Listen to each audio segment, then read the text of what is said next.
देश की सबसे बड़ी रिटेल कंपनी फ्यूचर ग्रुप ने एक बार फिर ई कॉमर्स कंपनियों की नीयत पर सवाल उठाया है। जी बिजनेस से खास बातचीत में फ्यूचर रिटेल के जॉइंट एमडी राकेश बयानी ने कहा कि ई कॉमर्स कंपनियों ने पॉलिसी के मूल भावना का उल्लंघन किया। उनसे खास बातचीत की अनुराग शाह ने।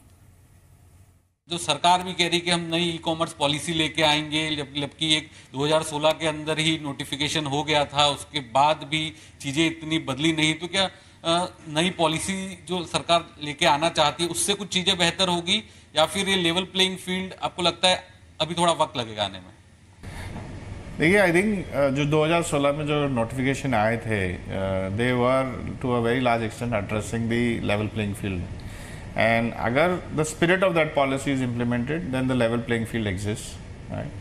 I think unfortunately that spirit is not getting maintained. That's what seems to be coming out. So जब हम देखते हैं कि जो मैन्युफैक्चरर्स और मोबाइल मैन्युफैक्चरर्स एसोसिएशन ने जो कंप्लेंट दिया है, या जो ऑनलाइन वेंडर्स एसोसिएशन ने जो कंप्लेंट दी है, या जो रिसेंटली जो इनकम टैक्स डिपार्टमेंट के जो ऑर्डर आए थे कल की तारीख में ही, जिसके अंदर में कुछ डिस्काउंट्स के ऊपर में क्वेश्चन मार्क रेज किए गए हैं, they all are reflective that the spirit is getting violated somewhere. Sir, अभी एक खबर ये भी चल रही है कि जो एक ग्लोबल रिटेलर है वो भारत के अंदर एक ई कॉमर्स कंपनी के अंदर एक बड़ा हिस्सा खरीद सकता है, और उसके बाद जो पूरा इंडिया का जो रिटेल ट्रेड है वो बदल जाएगा।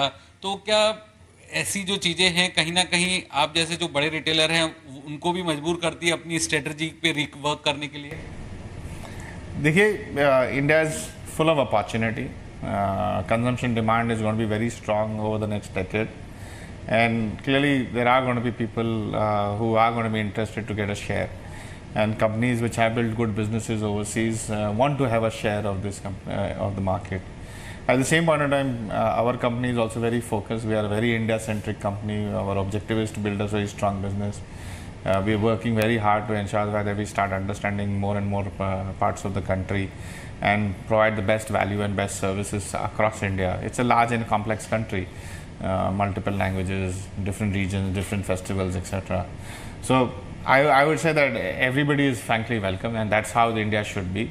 We should allow everybody to come in. The simpler the process, the better of life is, and same level playing field applicable to everybody is the best way to allow trade to flourish. So that's the way I would say that is the ideal approach to go. So sir, वो opportunity है या फिर competition है या फिर challenge है? I think देखिए, every competition is a big opportunity. It's the best thing that can happen. No markets will flourish, no markets will expand if there is no competition.